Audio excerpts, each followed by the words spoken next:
എല്ലാ വിദ്യാർത്ഥികൾക്കും പുതിയ സ്വാഗതം. +1 സപ്ലിമെൻ്ററി അലോട്ട്മെൻറ്റ് അപേക്ഷ നാളെ മുതൽ ആരംഭിക്കുകയാണ്. അപ്പോൾ പല വിദ്യാർത്ഥികളും ചോദിക്കുന്ന മറ്റ് പല സംശയങ്ങളാണ്. അപേക്ഷ ആർക്കൊക്കെ അപേക്ഷ സമർപ്പിക്കാം, പിന്നെ അതുമാത്രമല്ല പുതിയ അപേക്ഷ എങ്ങനെ നൽകാം, അപേക്ഷയിൽ തെറ്റ് വന്നവർക്ക് അപേക്ഷിക്കാൻ പറ്റുമോ എന്ന്, അപേക്ഷ എഡിറ്റ് ചെയ്യുന്നവർ നിർബന്ധമായും ശ്രദ്ധിക്കേണ്ട കാര്യങ്ങൾ, വിദ്യാർത്ഥികൾ നിർബന്ധമായും കണ്ടിരിക്കുക. വിദ്യാർത്ഥികളുടെ മുഴുവൻ സംശയങ്ങൾക്ക് ഏതാണ്ട് ഈ ഒറ്റയൊരു വീഡിയോയിൽ കൂടെ തന്നെ മറുപടി നൽകിയിട്ട് ഞാൻ ഈ വീഡിയോ വൈൻഡപ്പ് ചെയ്യുകയുള്ളൂ.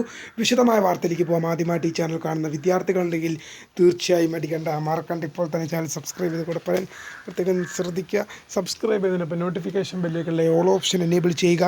വീഡിയോ ഉപകാരപ്രദമായി തോന്നുവാണെങ്കിൽ തീർച്ചയായും ലൈക്ക് ചെയ്യുക, സുഹൃത്തുക്കളിലേക്ക് ഷെയർ എത്തിക്കുക. അപ്പോൾ നമുക്ക് നേരെ ഈ വീഡിയോയിലേക്ക് പോകുന്നതിന് മുമ്പ് നമ്മുടെ ചാനലിൽ വീഡിയോ കണ്ടുകൊണ്ടിരിക്കുന്ന 100 വിദ്യാർത്ഥികൾ വീഡിയോ കാണുമ്പോൾ 10 പേർ പോലും ഈ ചാനലിൽ സബ്സ്ക്രൈബ് പോലും ചെയ്യുന്നില്ല. പ്രിയ വിദ്യാർത്ഥികളെ, അങ്ങനെ അവരുത്. തീർച്ചയായും സബ്സ്ക്രൈബ് ചെയ്യുക, നോട്ടിഫിക്കേഷൻ ബെല്ലുകളിലെ ഓൾ ഓപ്ഷൻ എനേബിൾ ചെയ്യുക. വീഡിയോ നിങ്ങൾക്ക് ഉപകാരപ്രദമായി തോന്നുവാണെങ്കിൽ തീർച്ചയായും ലൈക്ക് ചെയ്യുക, സുഹൃത്തുക്കളിലേക്ക് ഷെയർ എത്തിക്കുക. അപ്പോൾ നമുക്ക് നേരെ ഈ വീഡിയോയിലേക്ക് പോകാം. +1 അലോട്ട്മെൻറ്റ് സപ്ലിമെൻ്ററി അലോട്ട്മെൻറ്റ് അപേക്ഷ നാളെ മുതലാണ്. അപ്പോൾ വിദ്യാർത്ഥികൾ ഉന്നയിക്കുന്ന 4 ചോദ്യങ്ങളാണ്. ആർക്കൊക്കെ അപേക്ഷിക്കാം, അപേക്ഷയിൽ തെറ്റ് വന്നവർക്ക് അപേക്ഷിക്കാൻ പറ്റുമോ, പുതിയ അപേക്ഷ എങ്ങനെ നൽകുക, അപേക്ഷ എഡിറ്റ് ചെയ്യുന്നവർ ശ്രദ്ധിക്കേണ്ട കാര്യങ്ങൾ എന്തൊക്കെയാണ്, നമുക്ക് വിശദമായ വാർത്തയിലേക്ക് പോകാം. ആദ്യം ആർക്കൊക്കെ അപേക്ഷിക്കാമെന്ന് നോക്കാം. മുഖ്യഘട്ട അലോട്ട്മെൻറ്റിൽ അപേക്ഷ നൽകിയിട്ടും അലോട്ട്മെൻറ്റ് ലഭിക്കാത്ത വിദ്യാർത്ഥികൾ, അത് first allotment, second allotment, third അലോട്ട്മെൻറ്റിന് നിങ്ങൾ അപേക്ഷ സമർപ്പിച്ചിരുന്നു, പക്ഷേ അലോട്ട്മെൻറ്റ് ലഭിക്കാത്ത വിദ്യാർത്ഥികൾക്ക് സപ്ലിമെൻ്ററി അലോട്ട്മെൻറ്റിന് അപേക്ഷ സമർപ്പിക്കാം.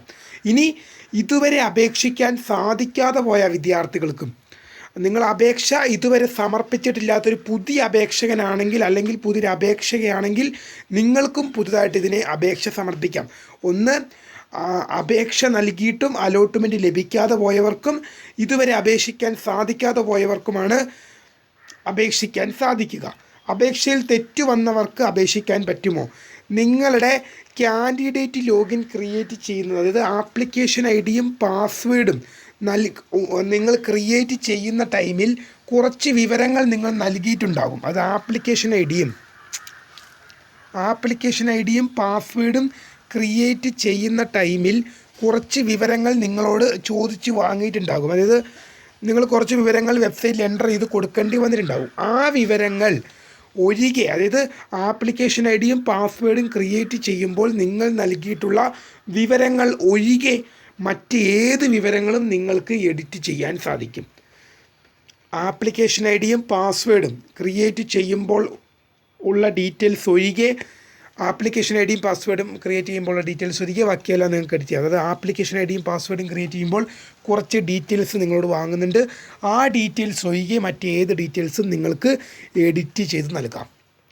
പുതിയ അപേക്ഷ എങ്ങനെ സമർപ്പിക്കാം, പുതിയ ആപ്ലിക്കേഷൻ എങ്ങനെ സമർപ്പിക്കാം, ന്യൂ ആപ്ലിക്കേഷൻ, അത് ഫ്രഷ് ആപ്ലിക്കേഷൻ.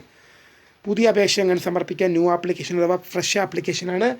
ഇത് സമർപ്പിക്കാൻ ആദ്യം വിദ്യാർത്ഥികൾ നാളെ മുതൽ അപേക്ഷ തുടങ്ങുമ്പോൾ hscap.kerala.gov.in എന്ന വെബ്സൈറ്റിൽ പ്രവേശിക്കുക.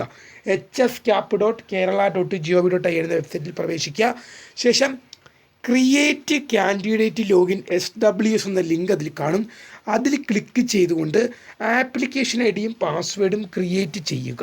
ശേഷം അത് ക്രിയേറ്റ് ചെയ്ത ശേഷം ലോഗിൻ എന്ന ബട്ടണിൽ ക്ലിക്ക് ചെയ്ത്, അല്ലെങ്കിൽ നിങ്ങൾക്ക് ഡയറക്റ്റായിട്ട് hscapൻ്റെ പേജ് വന്നാൽ കാൻഡിഡേറ്റ് ലോഗിൻ SWS എന്നൊരു ലിങ്ക് അവിടെ കാണും. അതിൽ ക്ലിക്ക് ചെയ്തുകൊണ്ട് ആപ്ലിക്കേഷൻ ഐഡിയും പാസ്വേഡും ഡിസ്ട്രിക്റ്റും ജില്ലയും നൽകി ലോഗിൻ ചെയ്യുക. ശേഷം അത് നിങ്ങളുടെ പ്രൊഫൈൽ പേജാണ്. അതിൽ അപ്ലൈയിങ് ഫോർ സപ്ലിമെൻ്ററി അലോട്ട്മെൻറ്റ് എന്ന ലിങ്ക് വഴി നിങ്ങൾക്ക് എന്ത് ചെയ്യാൻ സാധിക്കും, ആപ്ലിക്കേഷൻ സമർപ്പിക്കാൻ സാധിക്കും.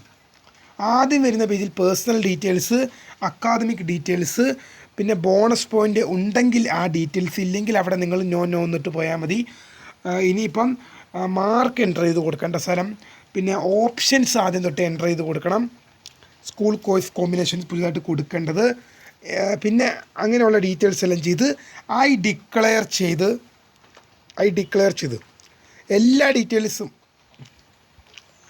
എല്ലാ ഡീറ്റെയിൽസും നൽകി എന്ന് ഉറപ്പായി കഴിയുമ്പോൾ ഐ ഡിക്ലെയർ ചെയ്ത് ഫൈനൽ കൺഫർമേഷൻ എന്ന ബട്ടണിൽ ക്ലിക്ക് ചെയ്യുന്നതിലൂടെ നിങ്ങളുടെ ആപ്ലിക്കേഷൻ കൺഫർമേഷനായി. പിന്നെ 8-ാം തീയതി ജൂലൈ 8-ന് ഫസ്റ്റ് സപ്ലിമെൻ്ററി അലോട്ട്മെൻറ്റ് റിസൾട്ടിന് വേണ്ടി കാത്തിരുന്നാൽ മാത്രം മതി നിങ്ങൾ. ഇനിയിപ്പോൾ അപേക്ഷ എഡിറ്റ് ചെയ്യുന്ന വിദ്യാർത്ഥികൾ നിർബന്ധമായും ശ്രദ്ധിക്കുക. നിങ്ങൾ അപേക്ഷ എഡിറ്റ്, അതായത് മുക്കിക്കെട്ട അലോട്ട്മെൻറ്റിൽ അപേക്ഷ നൽകിയൊരു വിദ്യാർത്ഥിയാണ്, പക്ഷേ നിങ്ങൾക്ക് എന്ത് ചെയ്തിട്ടുണ്ടായില്ല, അലോട്ട്മെൻറ്റ് ലഭിച്ചിട്ടുണ്ടായില്ല. നിങ്ങൾ അപേക്ഷ നൽകിയെങ്കിലും നിങ്ങൾക്ക് അലോട്ട്മെൻറ്റ് ലഭിക്കാത്തൊരു വിദ്യാർത്ഥിയാണ് നിങ്ങളെങ്കിൽ നിങ്ങൾക്ക് എന്ത് ചെയ്യാൻ സാധിക്കും?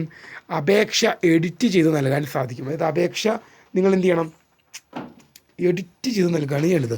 ഇനി അപേക്ഷ, അപ്പം പല വിദ്യാർത്ഥികളും ചോദിക്കുന്ന മറ്റൊരു സംശയമാണ്, എനിക്ക് അപേക്ഷയിൽ എഡിറ്റ് ചെയ്യാനൊന്നുമില്ല, എൻ്റെ വിവരങ്ങളെല്ലാം കറക്റ്റാണ്, ഞാൻ കൊടുത്ത കോളേജ് സ്കൂളുകളിലും കോഴ്സുകളിലും ഒക്കെ വേക്കൻസി അവൈലബിൾ ആണ് ഓൾറെഡി, പക്ഷേ ഞാൻ അതുകൊണ്ട് എനിക്ക് എഡിറ്റ് ചെയ്യേണ്ട ആവശ്യമില്ലല്ലോ എന്ന്. പക്ഷേ നിങ്ങളൊരു കാര്യം മനസ്സിലാക്കുക, എഡിറ്റ് ചെയ്ത് ഫൈനൽ കൺഫർമേഷൻ നൽകുന്ന അപേക്ഷകൾ മാത്രമേ എന്ത് ചെയ്യുള്ളൂ? സപ്ലിമെൻ്ററി അലോട്ട്മെൻറ്റിന് വേണ്ടി പരിഗണിക്കുകയുള്ളൂ.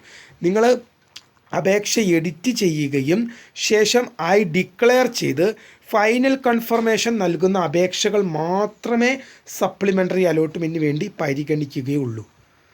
അപ്പോൾ നിങ്ങൾക്ക് എഡിറ്റ് ചെയ്യാൻ ഒന്നും കാണിയല്ല, നിങ്ങളുടെ എല്ലാ ഡീറ്റെയിൽസും കറക്റ്റ് ആയിരിക്കും. പക്ഷേ എന്ത് ചെയ്യണം? ഒന്നും എഡിറ്റ് ചെയ്യാനില്ലെങ്കിൽ പോലും നിങ്ങൾ എന്ത് ചെയ്യുക? നിങ്ങൾക്ക് അപേക്ഷ സമർപ്പിച്ചിട്ട് നിങ്ങൾക്ക് അലോട്ട്മെൻറ്റ് കിട്ടാത്തൊരു വിദ്യാർത്ഥിയാണെങ്കിൽ നിങ്ങൾക്കൊന്നും എഡിറ്റ് ചെയ്യാനില്ലെങ്കിൽ പോലും നിങ്ങൾ കാൻഡിഡേറ്റ് ലോഗിൻ SWS എന്ന ലിങ്ക് അവിടെ വന്ന് കഴിയുമ്പോൾ അതിൽ ക്ലിക്ക് ചെയ്ത് അതിൽ കാൻഡിഡേറ്റ് ലോഗിൻ SWS എന്ന ലിങ്ക് വന്ന് അതിൽ ക്ലിക്ക് ചെയ്ത് നിങ്ങളുടെ ആപ്ലിക്കേഷൻ ഐഡിയും പാസ്വേഡും നൽകി ലോഗിൻ ചെയ്യണം. അതൊന്നുകൂടെ പറയാം, hscap.kerala. നിങ്ങൾക്ക് അപേക്ഷയിൽ ഒരു എഡിറ്റ് ചെയ്യാനില്ലെങ്കിൽ പോലും എന്ത് ചെയ്യണം? അപേക്ഷയിൽ ഒരു എഡിറ്റും ചെയ്യാനുണ്ടാകില്ല, ഒരെഡിറ്റും ചെയ്യാണ്ടല്ല, നിങ്ങൾക്ക് ഒരു തിരുത്തലും കാണിയാല, നിങ്ങളുടെ ആപ്ലിക്കേഷനെല്ലാം ഫൈനലി കൺഫേംഡ് ആണ്. പക്ഷെ എന്നാൽ പോലും നിങ്ങൾ എന്ത് ചെയ്യണം? hscap.kerala.gov.in എന്ന വെബ്സൈറ്റിൽ പ്രവേശിക്കുക. ശേഷം കാൻഡിഡേറ്റ് ലോഗിൻ SWS എന്ന ലിങ്കിൽ ക്ലിക്ക് ചെയ്യുക. ആപ്ലിക്കേഷൻ ഐഡിയും പാസ്വേഡും നൽകി ആപ്ലിക്കേഷൻ ഐഡിയും പാസ്വേഡും ഡിസ്ട്രിക്റ്റ് ജില്ല നൽകി